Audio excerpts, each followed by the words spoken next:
And welcome, General. It's an honor to be speaking with you. I have just finished the book, and it is indeed a marvelous, marvelous collection of essays. So congratulations on that as well. Now, in the book, you talk about a lot of systemic issues, and I hope to get to them eventually, but I'm going to start with a hot button topic, which is what is going on between India and China in this current moment. Now, even before our soldiers actually took the hit, you had been warning that all was not as it seemed on the Indo-Chinese border. Since then, a lot has happened. We know that our soldiers took a hit. We've heard very contradictory comments from the Chinese side, from internationally, as well as from within the country. We've heard our Prime Minister say that we have not lost any territory. And today we've heard Rajnath Singh ji say that talks are ongoing, but he doesn't quite know how they are going to end. Now, I would like to ask you, what is your reading of what has really happened, what has really transpired, and what is going on currently? The immediate reason for China to have undertaken this crisis, creating this crisis on the line of actual control, is the infrastructure that we have been developing over the years. It was an ongoing process, but the present government, certainly with effect from 2014, has given impetus, both in terms of the budget and the vigor that has been shown to take the infrastructure forward.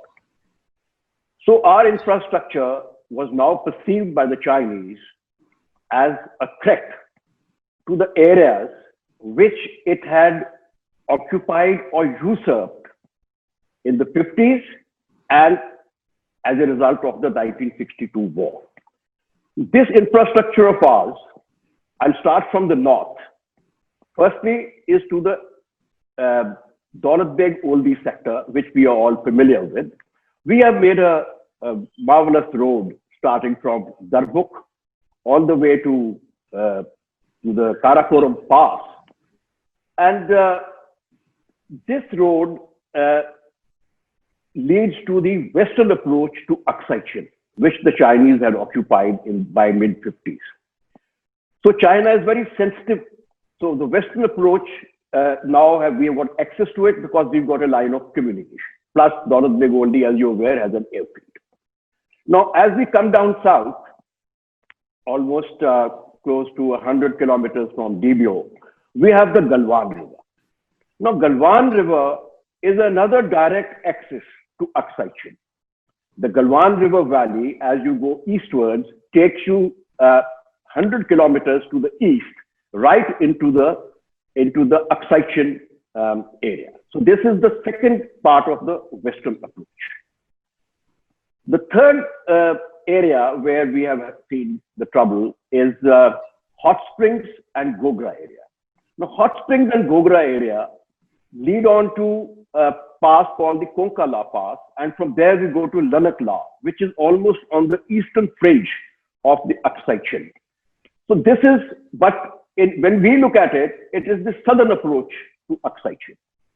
And the area between this area and Trishul, that is the Pangong Lake area, is linked to this southern approach.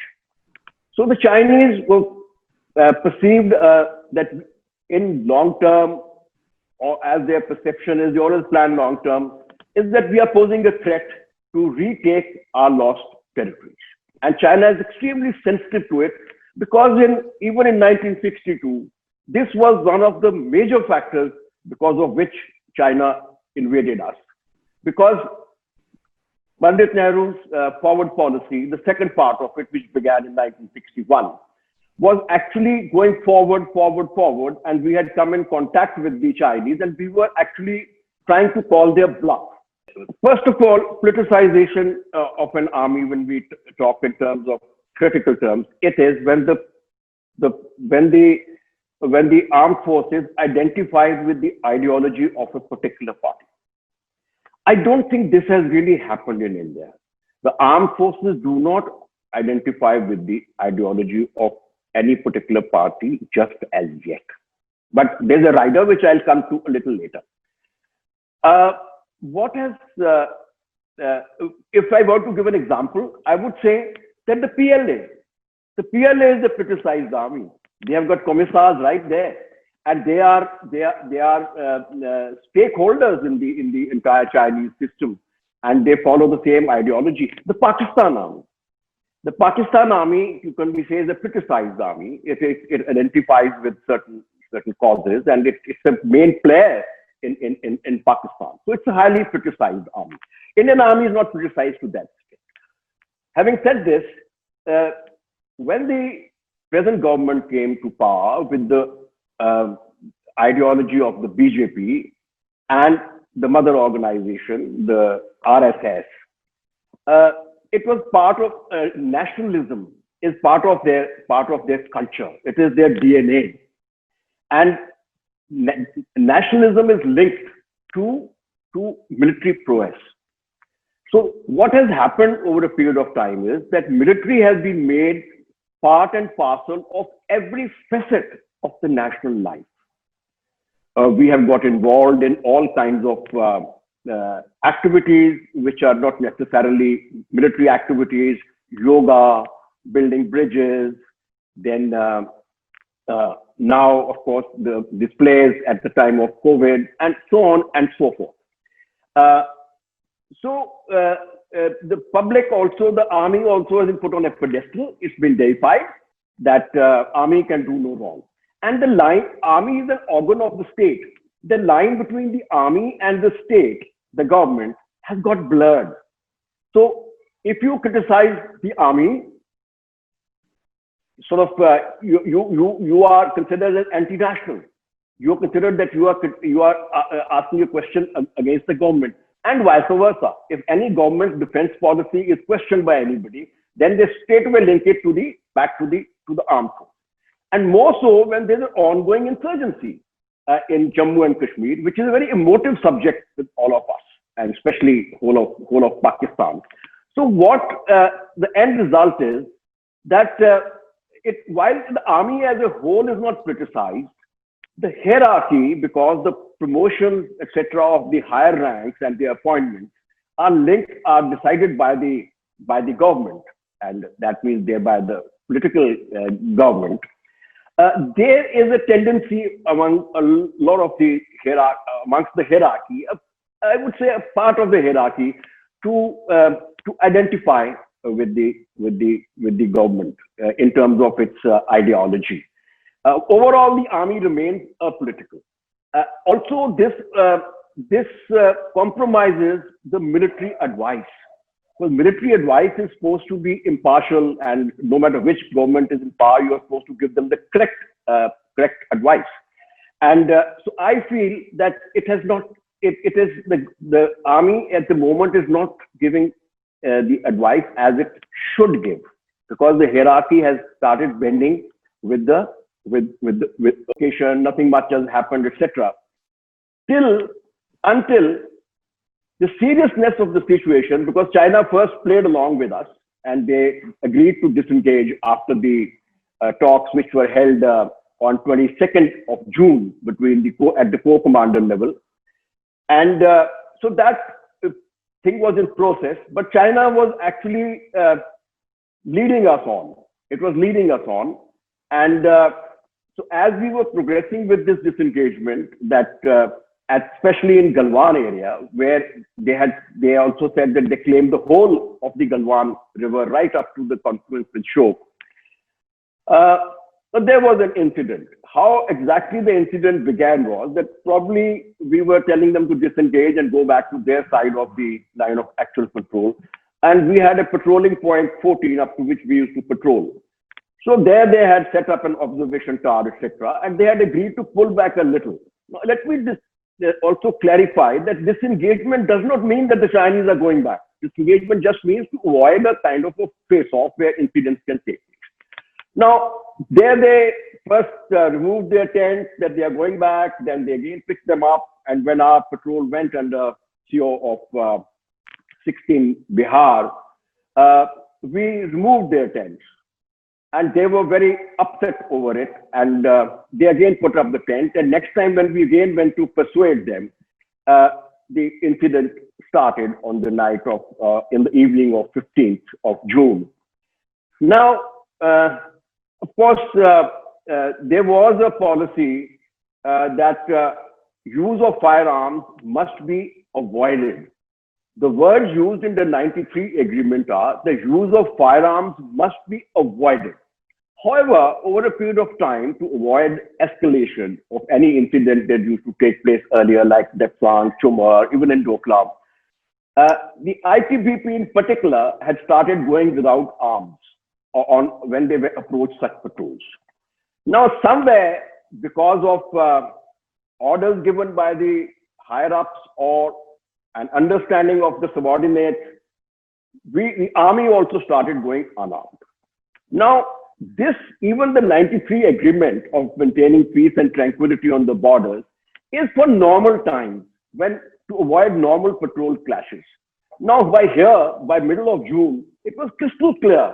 In fact, my article of 4 June said, Indian fingers under the Chinese boots. And that it is a military operation. So there was no reason for the soldiers to go unarmed.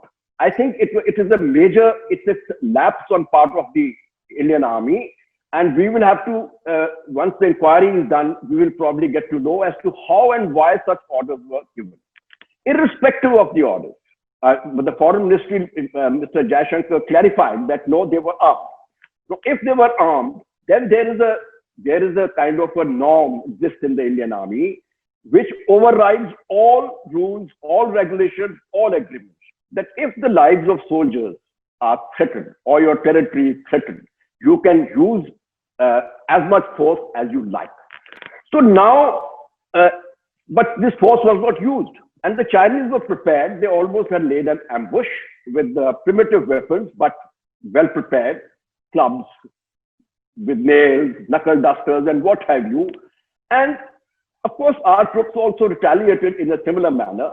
And in the fracas that took place, we lost 20 soldiers and 76 were badly wounded. And Chinese probably have lost an equal or a larger number. It's unknown. We do not know how many things were lost. And 10 of our soldiers were also taken prisoner of war. I think this was a kind of a very serious lapse on part of the Indian Army. Nothing like this has happened in the history of the Indian Army, where unarmed soldiers have got killed like this. Why it happened, as I explained, that somewhere down the line, orders have been, either wrong orders have been given or they have been misconstrued at the subordinate level, which is equally dangerous, because unless they feel that the superiors want this, why would they do all this?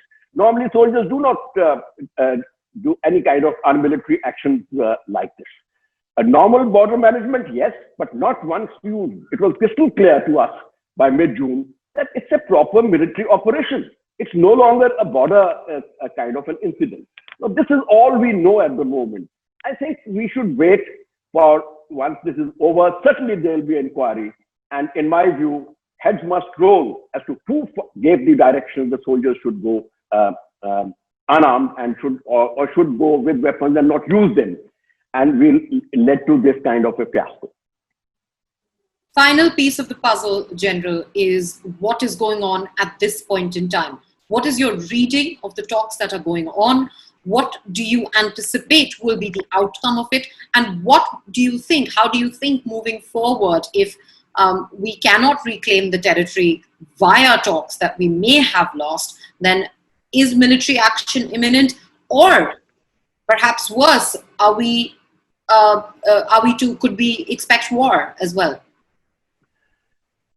I think at the upper end of the spectrum is a limited war, limited in terms of time, and at the bottom end is the continuing face-off which is taking place. India and China both, to begin with, China has created a situation for us. It has put the ball in our court that we have come here, this is our territory. As per them, this is our territory.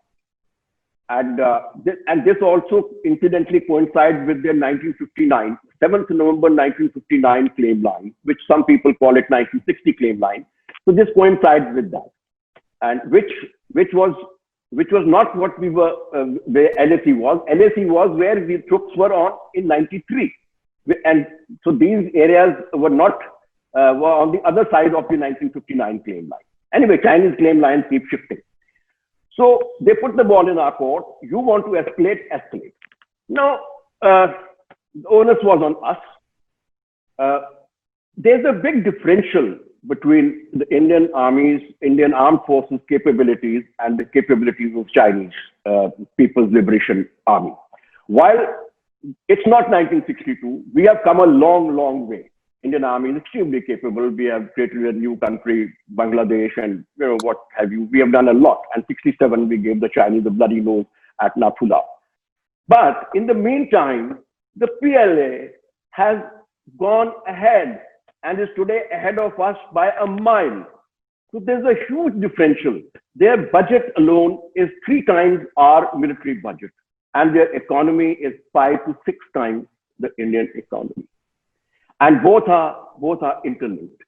So if we are going for escalation to begin with, it means that there's a possibility of a setback cannot be ruled out, because once war begins, you do not know how it'll end, whether it's short or 7 days, 10 days, or whatever the period. You don't know how it will end. So this dilemma is always there. Having said this, our political aim is to create create status quo ante April 2020. Why April? Because some moves of the Chinese may have begun in the month of April, and status quo means that they should leave this area and go back, and we should adhere to the 1993 agreement on maintaining peace and tranquility. So, as a first option, the government seems to have decided to opt for the diplomatic route to resolve the issue. So after this event on the fracas that took place on 15th of June, the foreign minister spoke. Then there were again co-commander level talks, and then the usual meeting at the joint secretary level also took place. And then the special representatives have also spoken thereafter in due course. So as a result of it, what appears is that both sides have decided to disengage, and disengagement has taken place in Galwan and Gogra and Hot Springs. Now there is lack of clarity as to how much, how we have disengaged, what is the size of the buffer zone. Since the Chinese are coming to our territory, are the buffer zones more in our territory, and have they gone beyond the LAC? It is not clear. And as far as Pangong Tso is concerned, the Chinese haven't budged from where they were. They say we are very much here at Finger 4 and this is our area. Even in Depsang Plains, the situation is very ambiguous. There are reports which say that Chinese have come as deep as 15 to 18 kilometers, right up to our DBO road. And but that has somehow not come into public domain, and there have been no information. The situation is very ambiguous there. So in these 2 areas, they have not moved back. So one way of looking at it is, which I have mentioned in my last 2 articles, is that it seems that after further negotiations, both sides may agree to have buffer zones in all these areas. And so that neither side will patrol, neither side will develop infrastructure, nor will we deploy troops in these areas. And but however, this is what it's my assessment that this is what both governments seem to be working on. Now it appears that we have lost ground, not necessarily in the sense that if at the end of this we can. Also, I put 3 riders. The first rider was that the LAC must get demarcated, including these buffer zones, which are likely to be created, which I visualize will be created, and it must be demarcated, accepted by the Chinese, formally signed. Number 2, I said that rather than remain in denial and obfuscate the situation, the government must take the opposition into confidence, and they must take the media into confidence, and the government must explain to the people that what has happened, why it has happened, why it is necessary that in times like this, in COVID, economic situation, the military differential, it is prudent for us to bide our time. And having done that, I put a third rider that should this happen, then we must reform our armed forces and bring them at par with the PLA. It may take us 5, 7, 10 years, but it's good to bide our time till then. And we should not issue threats that we cannot execute, like we are going to re-secure our excise chain, etc. This is what in my assessment, this is what is happening on today. And while rightly the government doesn't necessarily have to share it now, but maybe once the things get more streamlined, once the more meetings take place, it's going to be a long drawn out process. But then maybe the government will follow and share this information. If this doesn't happen, if we fail in this and the Chinese stay put wherever they are, especially in Depsang and Pangong, and in any case, even in Galwan and in Gogra and Hot Springs, they are just there. Their forces are waiting. Our forces are also mobilized. Their forces are mobilized, and anything can trigger, an escalation, whether initiated by the Chinese or engineered by the Chinese, or by us. But should the Chinese not move from here, I think India must not rule out the military option. And we should, since we have got a very clear-cut political aim, which has not been said in so many words, but it has been mentioned in passing by various government functionaries, foreign minister, the defense minister has mentioned it, and even the prime minister in his own way has mentioned it, that status quo ante April has to be ensured. If we cannot do it, then we must not rule out escalation and the military option. It's not necessary. We do not know the outcome, what will happen. But having said this, let me also tell you that so long as we remain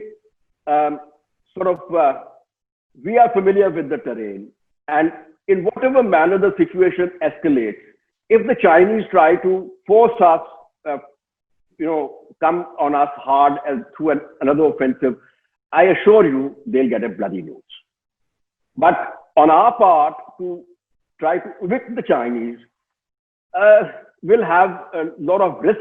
But if the government feels that it is the last resort and there's no other option, then I suppose we have to go in for that. The natural follow-up to this discussion, General, should be a question on Pakistan, because where China is, Pakistan cannot be far behind. However, I only have 15 minutes with you before I have to open it up to question and answer. So what I'm going to instead ask you about are more systemic issues which often do not get highlighted because we're always talking about the more hot button topics. So the first thing I want to talk to you about when we talk about systemic issues is a major concern that has come up every now and then, but hasn't become, unfortunately, the subject of mainstream debate, which is politicization of the army. And when I say politicization, it could be party politicization or sort of an ideological bent, whichever way you want to look at it. This is something you have written about as well. Now, there are any number of people who have said that the army has never been as politicized as it is now. From your view, which is obviously a longer view than for most of us, is that statement true? And secondly, what are the dangers of it and what can be done to prevent it? Situation is a good example, because why are we talking of the military differential today? The military differential has been there for the last 2 decades, and the military has not been giving correct advice without giving the government an honest opinion or honest advice. We did not carry out an ethical assessment of our armed forces. Where are we? Why are we suddenly talking about this differential? When this differential was always there, as I said, for the last 2 decades.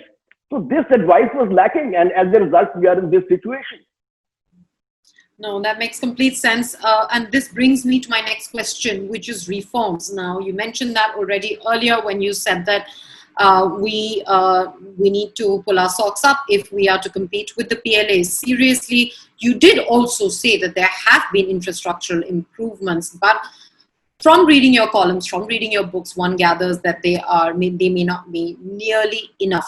I want you to take this question in a sort of holistic way, in terms of where are the areas that reform is needed the most when it comes to the army, whether it be ammunition, whether it be budget, whether it be compensation, whether it be living arrangements, whether it be how much we are recruiting, all of it. Where should we be spending? What should we be thinking about more? And where do we need to go? See, a nation gets the army, it funds and it creates. Army doesn't create itself. It is the nation's instrument of last resort, and so the decision is political as what kind of an army you want. So first of all, the start point is a strategic review. What are the threats India faces? What are the threats we are likely to face in long term? What can be handled diplomatically? What can't be handled diplomatically? This should lead us to evolving our formal national security strategy. To date, it is on record in Parliament, and even the ministers have said so, that we do not have a formal national security strategy.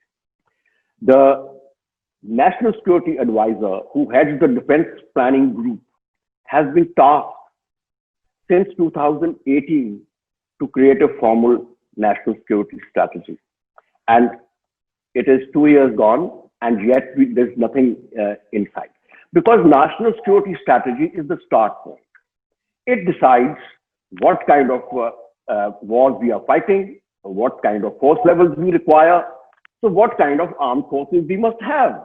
So it decides, then based on this, the government lays down, okay, we want this kind of a force level, and this is what we want it to do. And then it creates the funding to fund it. Now, this has not happened with us. We haven't done this kind of an exercise. The defense budget for the last 5 years, as a percentage of GDP, is the lowest since 1962. 58 years. It's the lowest. So despite all the drum beating, despite all the deification of the armed forces in the last 6 years, the budget is diminishing by the day. It's not even keeping pace with the inflation. Then, since we have not done this exercise, so what we are doing in terms of reforms on the ground, which General Rawat has been talking about, is to tinker around with the existing organizations and structures, which are a legacy going as far back as Second World War. Now, such armies were useful, and even when we carried out last major reforms in 86, 87 under General Sundarji, they were useful for wars of the last century. The wars of this century are going to be very short. They are going to be based on high technology and very agile forces, and Air Force, Navy play a very predominant part. Now, since we are tinkering around with the existing structure that we created, basically post 62 and then refined by late 90s, so all your reforms are not radical, they are incremental, they are not holistic. And even the creation of the CDS we have given them 3 years, but without carrying out this exercise backdrop, which I have talked about, it will remain tinkering around with the entire system. Today, today the CDS, who was so vocal for the last 6 months since he took over as the Chief of Defense Staff, from beginning of January. In the first 3 months, he was all over the place. He hasn't said a word about the situation on the LAC. Not that others have spoken, not that there's an overall statement from the government. So having created the CDS, though he's there in every photo, but I don't see him doing very much. And so all these reforms will remain cosmetic till such time this kind of a strategic review is carried out. Mr. Subramaniam and his team post Kargil did attempt it. They did attempt it, but we never took it. We never took it through. 20 years were wasted before we appointed a chief of defense staff. And then again, we have not gone the entire way as Mr. Subramaniam had suggested. So there is a requirement of a radical review. And last but not the least, last point is that, this opacity and we will give 3 years, we'll do this, we'll do that, will not work. I think America did this in the 80s after Vietnam, when they had the Goldwater Nicholas Act passed, which is an act of United States Senate, and which laid down the reforms, which laid down the future structures of the armed forces. We also need a similar act, which must be passed by the parliament, which becomes binding, which everybody and the public and the opposition can ask us and hold us accountable for. And then we must get down to what we need to do. And in my view, we will need 5 to 10 years. 5 years, the shortest period, and 10 years I'm giving on the upper side, and with lots of treasure. But what is money for the sake of national security? So this is how I would give my answer to this question. Thank you for those wise words. I hope they are heeded. General, with that, I am going to open it up to the audience. We have lots of questions, so I'm going to start taking them one by one. As predicted, a bunch of them are still questions about China, but let me try and take a couple which are not about China. There is a question from Kiran Shetty, and the question goes, why is there always a controversy whenever we buy armaments from a non-Russian country? We've had problems with Bofors, Rafale, etc. Well, firstly, there have been controversies when we have bought equipment from Russia also. And it was in Parliament when Mr. Devagowda was there. His son was prominently involved with. He didn't want India to buy T-90s, and he was advocated very strongly. And there was a lot of big thing in the press about that he wanted an upgrade of the T-72s.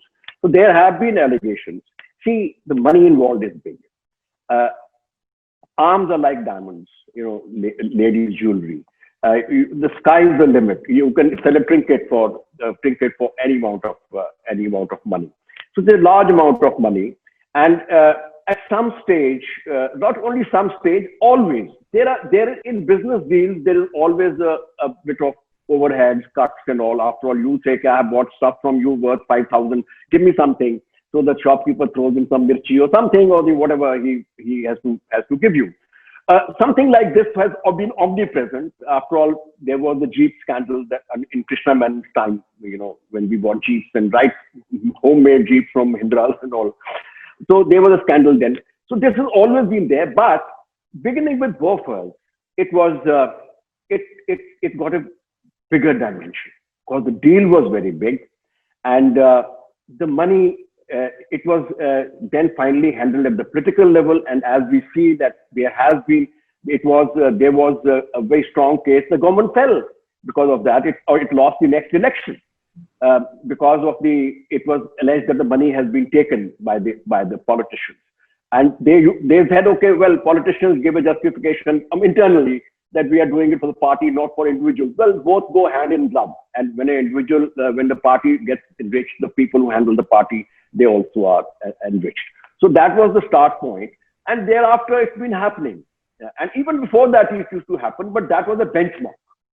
And that's why the allegations are always there. And mark my words, there is no smoke without fire. So there is always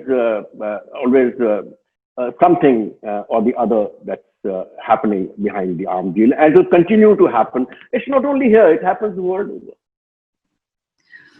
Sir, Captain Gopinath says, going forward, shouldn't the Indian Army repulse the intrusion with heavy retaliation as and when it happens, the moment it is detected through our forward patrols and intelligence gathering, as General Sagat Singh in Nathula did in 1967, and again General Narahari and General Jimmy Singh under Sundarji in 1986 in Arunachal, instead of reacting after the event, which is always more difficult. As General Patton said, a good plan violently executed right now is far better than a perfect plan next week. How would you like to respond to this? Absolutely. I entirely agree with it. And even this time, let me tell you that we had the capability existing in 14 Corps where we could have done it. I mean, if you see the Chinese are going to occupy the area between finger 4 and finger 8, we could have gone and occupied it ourselves. There are two reasons why it didn't happen. Number one was that we were surprised. We didn't expect this. And both politically as well as within the military. So we didn't expect it. Now, the second reason was that initially we misread the situation. We thought it is just a conventional border incursion, that it is not a major operation that takes place. Of course, this part is linked to surprise. And a very peculiar reason is that because of COVID, the additional forces that were normally sent to Ladakh at this time during the summers when the Chinese do their exercises, they were not sent. But it would have amounted to one more brigade. But within 14 Corps, we had resources, we could have done it, but we were totally surprised. And then a bit of inertia due to misreading of the situation. And thereafter, we got sucked into denial and obfuscation. As a result, that whole thing, whole opportunity was missed. And I would say that, yes, I would consider it that this was certainly a lapse, a failure. Apart from the strategic level, at the ground level, it was a failure of the military commanders that we failed to do it. We have the next question from Vikram Tevatia, who asks, what in the general's opinion will it take to convert this into a border and thus find a long-term defined specific boundary for a longer lasting solution for mutual coexistence? I think if we had the superiority or the capability, we should have quickly, even at this stage, given a sharp slap back to the Chinese, and that would have ensured that the border gets demarcated. But that is, in my view, is unlikely. However, having said this, this Galwan operation, the fiasco that took place, is a wake-up call. It also, apart from our loss, which is a very serious loss, in my view, and in a very, I would say, poor circumstances that we created, we created for ourselves. Even the Chinese would have suffered. It has given also as a wake-up call for the Chinese that it's not going to be a cakewalk with Indian Armed Forces, and it's going to be a very tough grind for them. So as a result, they also are not that gung-ho about the future. While, as I said, they are prepared. They are the superior power, and they are prepared. But they are not as gung-ho as they were in the beginning. So even this present situation, if we progress it diplomatically, take into account Chinese sensitivities and our sensitivities. After all, Aksai Chin we have not been able to do anything about Aksai Chin for the last 58 years. And it's an empty threat. And in fact, it's a threat that annoys the superior power. You can't give threats like this. In fact, why Aksai Chin? Despite all the rhetoric and gung-hoism, we lack the capability to even do anything in POK. For that matter, Baltistan. Even those are empty threats. So with this, it is better that we bide our time till we reform, till we economically prosper. Exactly like what China did. That's what Deng did. His 24-word strategy. It is just that. Bide your time. It's the Confucius approach. So even with the present situation, a lot of people are creating hullabaloo about the buffer zones. I, for one, who've been a very vocal critic of the government in this kind of handling the situation, I say that this is a very pragmatic approach. Let the buffer zones be created. Let Chinese apprehensions be allayed for the moment. But provided they agree to mark it on the ground. If this happens, I think this line will hold for the next, 2 decades, 3 decades, as peace prevailed post 1962. Even after 86, 87, some wrong two incidents, which was where we moved forward. Even then, peace prevailed for the next 20 years. It's only 2010 that things started happening. 2013, things started happening. On the LAC. So I think this can happen, and that will give us enough time, as China gained that time, where we can create the desired capabilities, economically reach where we want to reach, and then we can do. Then you don't even have to issue threats. Your mere presence, like the Chinese have done, is enough. There is a question from Gurdeep Benz who says, "Sir, I am an ex-Special Forces. I've met you post-Kargil. Till the battalion regimental level, our army is undisputedly professional and dedicated. Where and why does our senior leadership lose the ability to give honest and impartial advice to the government in power? Is it the hankering to remain in public office? You too were appointed to the military tribunal post-retirement." I guess the larger question here is that should there not be appointments to public office for senior leadership after retirement?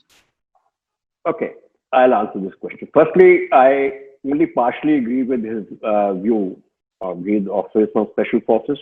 Yes, our Special Forces, the training of the rank and file is certainly good. Certainly good. And but I would say, he himself will know it, that it is not at par with what, say, the Special Forces of Russia, the Spetsnaz, or the Delta Force, or the SEALs, and other nations have. So we are still short there. But the training of broadly of the Indian Army, in my view, even of the lower rank, even at the regimental level, it is just about, it varies between about 35 to 40% to about 60% of what is desirable. The best unit that I have come across is just about 60% of the desired standards. And the worst is 40%. Pass hai, lekin that's about it. This is the standards actually prevailing. And that's why I always say we must look inwards first. And I say this, even I was in a part and parcel of it, of course. Now coming to the issue of the hierarchy. Our hierarchy is only, what would I say is not adequately intellectually empowered. There's a difference between training and education. Education is the backdrop, the why of matters military. Why things happen? Why do things happen? And that's the kind of thing that prepares you to see when the Chinese are coming, what's happening, how will we deal with it. Training is how to do things, how to attack, how to defend, how to fire weapons and so on. Our hierarchy is obsessed with training and lacks the intellectual backdrop which tells you about the why of matters military. So the intellectual military education is lacking. Secondly, the ethics of the hierarchy there's been a phenomenal dilution. But then remember that this hierarchy comes from the same rank and file. So yesterday's honest colonel or an upright major is 20 years later the corrupt brigadier, the booze brigadier, or the egg brigadier, or the sworn to the booze general. So this is the same people are coming. So our fundamentals, there's something wrong with our fundamentals, and that goes back to the National Defense Academy. we are trained, which has got serious flaws. I have written about it, and including this article in my book, which we are talking about today. So to come back to the hierarchy, yes, the hierarchy is the overall standard of the hierarchy is just about satisfactory. And rest of the standards, what the author talked about, this subordinate level, good, but not good enough. And coming back to the post-retirement employment, yes, there can be a cooling off period. And the appointments to the Armed Forces Tribunal are a little more, I mean, especially personally for me, are a little more transparent than appointments of governors and other appointments, because there is a proper selection panel which is headed by a judge of the Supreme Court and of a serving judge of the Supreme Court, a serving justice of the Supreme Court, and she heads the selection panel, and they select the Armed Forces Tribunal, and it's an act of Parliament that the Armed Forces Tribunal will have a general and a retired judge of the High Court as members. Having said this, yes, even in this there have been allegations that people curry favors and want to become members of the Armed Forces Tribunal. So I would say that we should have a blanket ban, is one way of doing it. Alternatively, have a cooling off period, but by the time the cooling off period is finished, most of the people will be 65 years old, and that's the kind of time limit for most of the appointments, which are I would say constitutionally empowered appointments like the Armed Forces Tribunal or anywhere else. Then only the politics side is left. Then just make one last point on this, that it's not only in India that people of late from the armed forces are joining politics. The United States is part and parcel. But within the United States, there are no Democrats, there are no Republicans. The allegations, same things which my brother officer, my comrade in arms has said, the same thing is said in the United States. That these guys were Republicans when they were serving, and now that's why they have been quickly appointed as defense secretaries and national security advisors and what have you. But Army's rules and regulations, if our leadership standards are good, if our ethical standards are high, if our base is strong from military academies, I think we can handle it. But at the moment, I would go along. The hierarchy is the head, in terms of leadership qualities, the heads are just above water. I have time for just one last question, General, and there are loads of questions on equipping the army better, spending more. I'm so sorry to interrupt. Just to say, if General Saab is okay to take another few minutes, because we have so many questions, we're happy to extend by 5 or 7 minutes. Okay. No problem. So let me just take this question and see how much time we have. So there are loads of questions, and I'm going to try and combine them into one. We have one that says, do you think we need better drones, ATVs, small earth-moving equipment, light tanks, etc.? Why don't we have them? So there's one about that. Then we have another question from Flight Lieutenant Siddharth Jha, who says that why haven't the political machinery and Indian Armed Forces together devised a grand strategy for the last 70 years? Do you think the time is ripe for India to devise such a strategy? And mostly, why we haven't been able to do it for so long?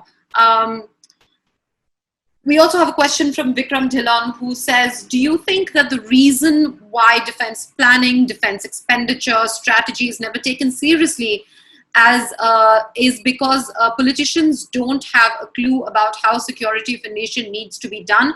And in this context, would it make sense to have defense minister from the military background?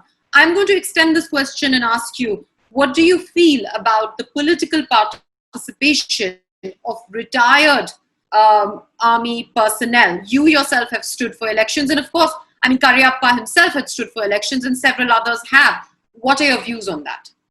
Actually, I didn't stand for elections. My daughter did. Yes. I was. But you support the political party. I Yes, meant overall. I was very much. I was very much a part and parcel of the Army Party to begin with, and with the last, despite people continue to sort of abuse me every day, not abuse me, or they call me names by Apia, Shapia, and all. But about 2 years back, I had parted ways with Mr. Kejriwal because I felt he was just like any other politician and not the kind of an idealist that I thought he would be. Now, coming back to this issue of whether the you see in United States, when to begin with, when President Trump came to power, his cabinet or this thing was loaded with generals. His own chief of staff, the defense secretary, the national security advisor, and host of others. But also please note that he sacked them. Every second guy who came up, a general who came was removed by Trump himself. Why? Because even in the United States, even with a long history of having military presidents, Eisenhower, and there's a long line before that. Right from the beginning, right from the times of American independence, their military generals have become presidents of United States. So there, it's a tradition. Despite that, Trump found it difficult to adjust to the military men who were appointed by him. And in the United States, the president is overriding powers. So one is that it is very difficult for military men to adjust and adapt to the political way of life, which is very different from the military way of life. And so in India, it will be all the more this thing because our politics is totally different. It is seeped in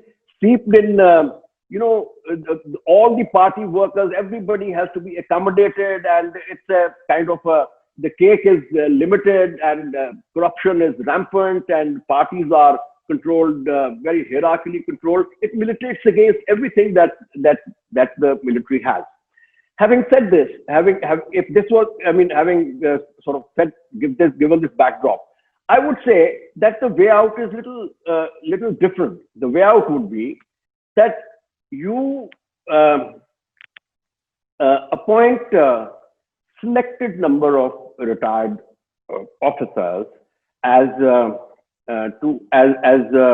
directly to the Rajya Sabha, or as there are certain reserved categories even for Lok Sabha, the Anglo-Indian community has. We can create something like that.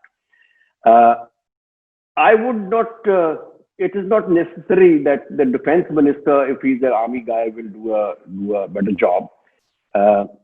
And the way our system is, it's very difficult for it to happen. Look at the Bharatiya Janata Party.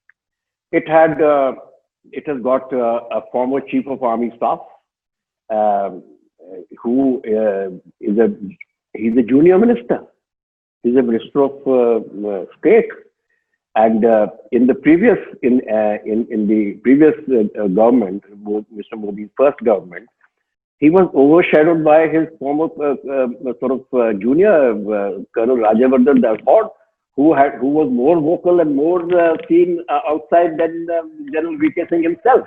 And today, General VK Singh should have been a very politically also should have been a very sort of potent advisor for the Prime Minister. I don't think he's even consulted. He came on one interview only to deride some of his former junior colleagues, this thing because they have said something against the government, but he had hardly anything to say about the present situation. So India is a mixed bag. Yes, it can be done. General Jagjit Singh Arora was nominated to the Rajya Sabha, so we can have some members in the Rajya Sabha and others. I don't mind a minister, provided he is able to adjust and adapt to the Indian political system. Okay, I will take, with your permission, General, I will take one last question, if that's all right. Yeah, please, I have no problem. Thank you so much. So Priya says that you were ready to talk about Pakistan, but I didn't have the time to ask you the question, so I should ask you the question anyway. And here's my question on Pakistan. You have written in your book about the Balakot strike, and you've written a couple of essays on it. And the best way to summarize it is that you have mixed feelings about how it played out. Where do you think we stand vis-a-vis Pakistan and our Pakistan policy as a result of Balakot and after Balakot? Pakistan is considers India as its political and military enemy, and it feels that we have taken away, we have bifurcated it into Bangladesh and Pakistan today. We have given it a sort of we have inflicted a defeat on it in 65, 71, and even 47, 48. We have seized most of Kashmir. So it is not going to become a friend of ours, and it's not even going to have a agreed to disagree kind of a sort of a relationship as we had with China until April this year. So thereafter, since it cannot, we still have edge over Pakistan in terms of our overall capability, but it has armed itself with nuclear weapons. Under the shadow of nuclear weapons, it continues to perpetrate a proxy war in Jammu and Kashmir. We have not been able to put our own house in order in Jammu and Kashmir. So before we crow about Pakistan, we should first look inwards. And there was a question that you didn't ask me, that the government rides the tiger in Kashmir. Yes, we'll continue riding the tiger in Kashmir because we are not finding a political solution to the Kashmir problem. Insurgency are not solved militarily; they're solved politically. Well, since we have failed to solve it politically. So the next this thing is to punish Pakistan so that the external aid or the proxy war ends. Now, to punish Pakistan, you have to, in today's world, you cannot simply march into Rawalpindi or Islamabad, with the military might, even if you have it. It's not possible. Short of that, you can do a lot of things. You can start covert operations in Pakistan, which in any case, Pakistan alleges. You read the Pakistani press and they talk about what India raw has been up to, what we have been doing there all these years, and what we were doing in cohorts with Afghanistan. So it is there. So this thing is that you can have a counter fourth generation war in Pakistan. That's a very valid thing. But it all depends on the amount of money and amount of effort that you put into it, and how are Pakistan fault lines? We keep talking of Balochistan, etc. I mean, how are they good enough for us to exploit? Anyway, I'll leave it there because it's not in public domain as to what we do and what we don't do. Coming to the second part is that short of major war in a limited operation, etc., you can do something. Limited war again will be very limited in time because Pakistan has got a nuclear weapon. It is irrational, and if this thing is at stake, it will use it. I have absolutely no doubts about it. So you have to take that factor into account and see how you play with it. Now, less than that, yes, there is strikes and there are raids and other things which can be done, and they have been done by all countries over the years. So but one more point needs to be made about Pakistan, that while up to 2000, we had a distinct edge over Pakistan, up to Op Prakram, distinct edge over Pakistan in practically everything, Air Force, Armed Forces. In the last 20 years, Pakistan has caught up. It has selectively upgraded its technology. So it has created a kind of a capability that it can stalemate us. It can stalemate us by counter moves, especially in very short engagements, short duration conflict. This part we don't realize. We do not have the overwhelming technological military edge over Pakistan, which China has over us. And you can see the conduct, our conduct on the LAC. It's crystal clear that who has the technological military edge? China. So with this, we don't have it over Pakistan.